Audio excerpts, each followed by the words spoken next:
Hold POTA? up. All right. Well, it's really more mobile.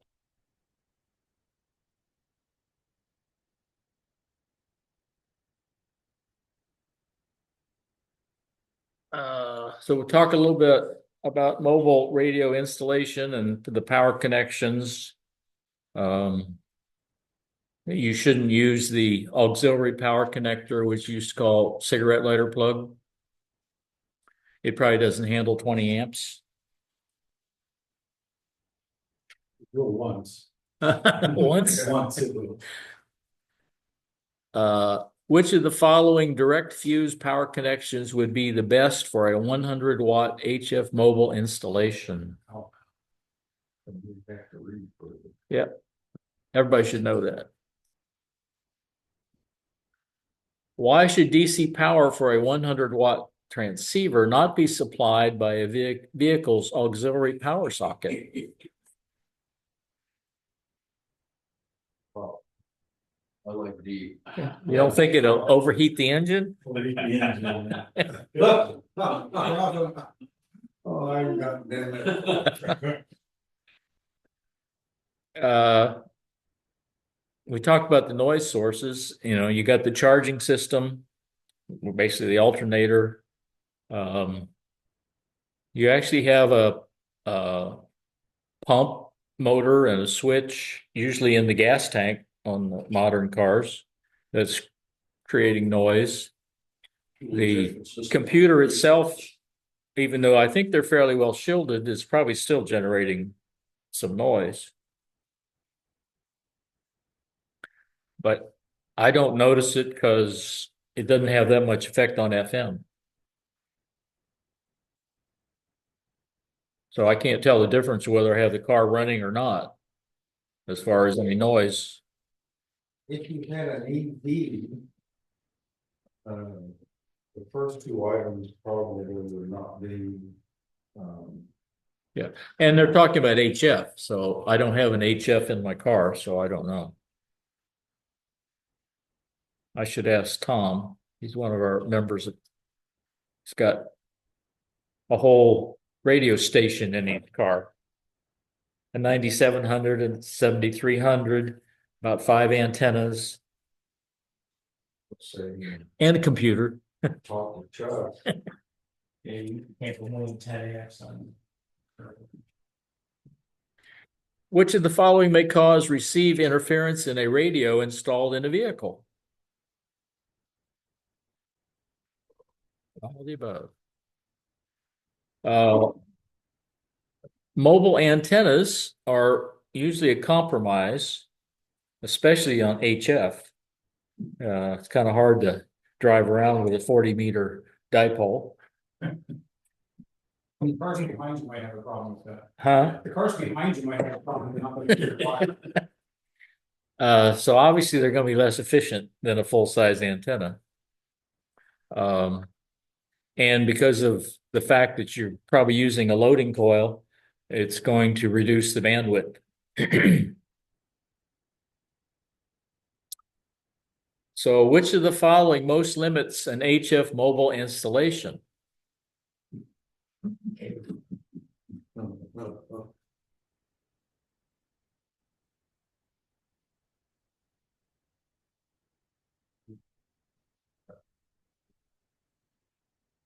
I think the one Charlie. Yeah. Baker also qualifies. Yeah. Wow, it takes a 2-meter radio thing right out. What's one disadvantage of a shortened mobile antenna as opposed to a full-size antenna? So,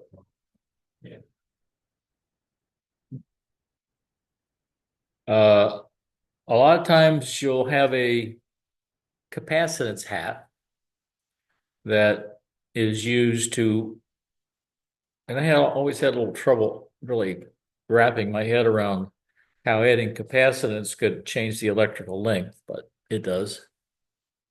Essentially, it's some elements that are essentially perpendicular to the end of the antenna and act as a capacitance instead of adding inductance. Like if it was straight, it would just increase the inductance. Sometimes they're just like radials. Sometimes it's a circular halo type of thing, the different forms. I've seen one with several loops around. Huh? On the top. On the top, yeah. And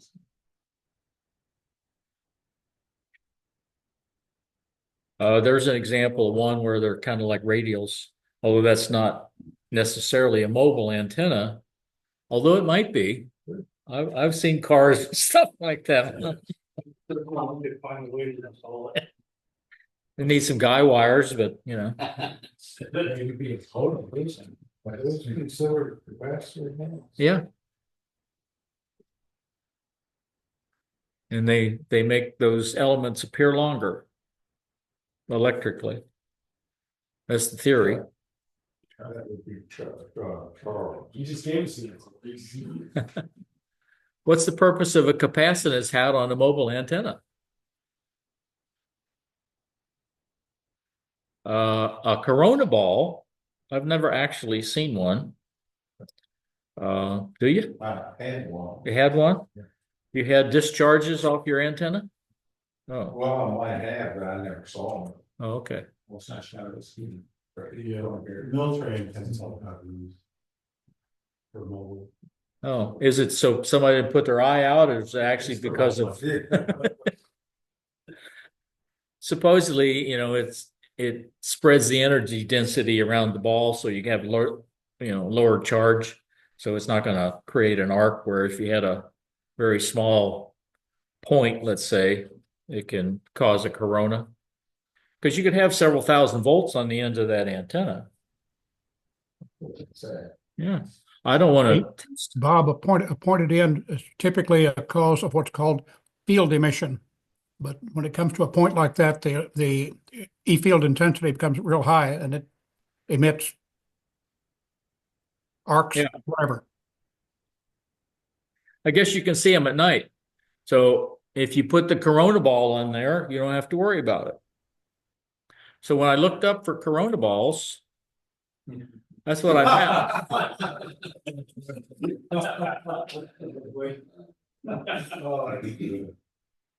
And the one on the right is the real corona ball, I guess. Oh, the other one's a real corona ball. So what's the purpose of a corona ball on an HF mobile antenna? David D. I'll go with D. You like Charlie? Solar cells. They use and we talked about this early on, the photovoltaic conversion process of converting photons into current. You normally get about a half a volt DC per cell for a fully illuminated cell, which means, everything's clean, the sun is perpendicular to it, and there's no clouds and all that good stuff. My understanding is you normally are only about 20% efficient. So you have to take a whole bunch of these cells and connect them in series and parallel to get the amount of current and voltage that you want. I don't know what a typical current per cell is. They normally only give you the open circuit voltage. And I think most of them, at least the one I have, is like 19 volts. Huh? Your panel? Yeah. And I think the charge controller can go up to around 30 or something like that. I'm generating 10 kilowatts at this one. I generate about 80 kilowatt hours a day. Oh, How many panels do you have? 33. ooh, Whoa. wow. I've got 19 and I generate twice what I need, Yeah. and I get nothing back for it. My house in Texas, I was having like -$400 a month electric bills. Wow. But I put panels everywhere they was fit. You know, my panel.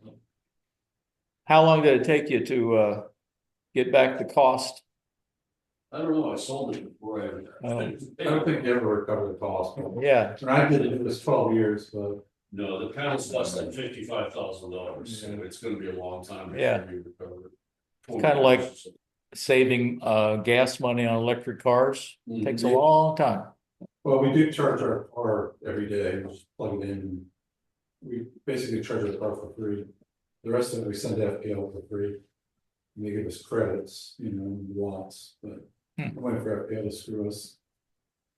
So what's the approximate open circuit voltage for a fully illuminated silicon photovoltaic cell? Or around. Bikini, In what configuration are the individual cells in a solar panel connected together?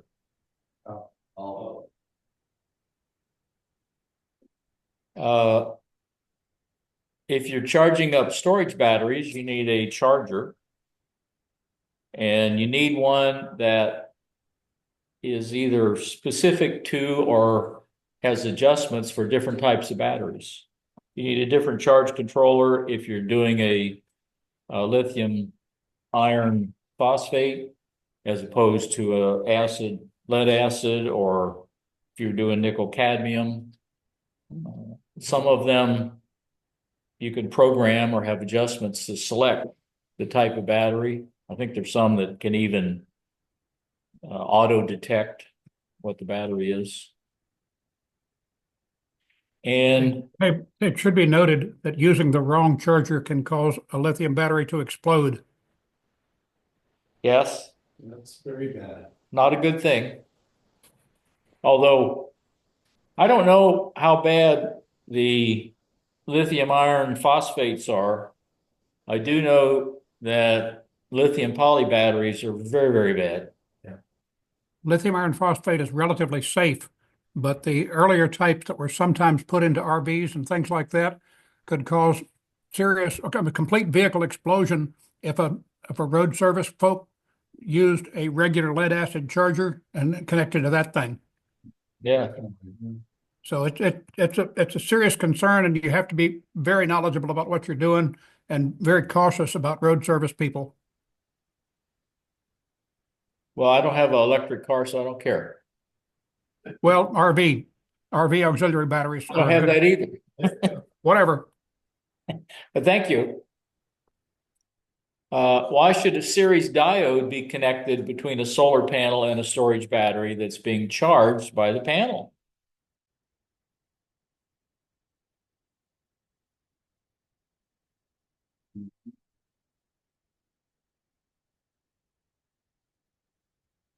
I would think the charge controller kind of takes care of that. With a dial. Yeah, but I wouldn't think you'd have to do one yourself. I No, you don't, it's built in. built in. If you've got a charge controller. And this is just a leftover slide because there used to be some stuff about wind power and they didn't take it out, but they don't care anymore. So I guess wind power is over. What precautions should be taken when connecting a solar panel to a lithium iron phosphate battery? Place the other terminals up.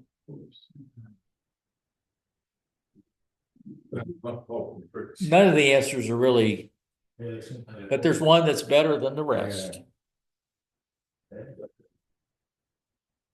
They should say has the proper type of charge control. Yeah. Okay, so we talked about doing direct battery connection, which is recommended with fuses. And the one thing that's different from normal household is you normally put fuses on both the positive and negative in a car. Whereas you only put it on the hot side in a household AC current. Don't use the cigarette lighter as a source. Of course, they don't call them that anymore because you're not supposed to be lighting your cigarette with it. Yeah, it's auxiliary. Mine doesn't have a plug-in, it just has a cover and, Auxiliary port. yeah. But it's still the same format. Mhm. You can use it, but at 50 watts. 'Cause I did. Ooh. And, you know, the charging system, fuel delivery, control computer all generate noise that can cause a problem at HF. Like I said, I don't notice anything on VHF or UHF. Mobile antennas, because they're a compromise, are going to have narrow bandwidth and be a lot less efficient. You can use a capacitance hat as one of the techniques to try to make it appear physically or electrically longer than it actually is. Corona balls to keep it from arcing. Maybe around here with humidity at night might be a problem. But you might have to have more than 50 watts. Solar cells have a open circuit voltage of 0.5 volt DC. They're arranged in series and parallel connections to get the appropriate current and voltage. You need a series diode so they don't discharge when the batteries when you don't have any sunlight. You have to use the right kind of charge controller. And I think that was the end. And I don't know what happened.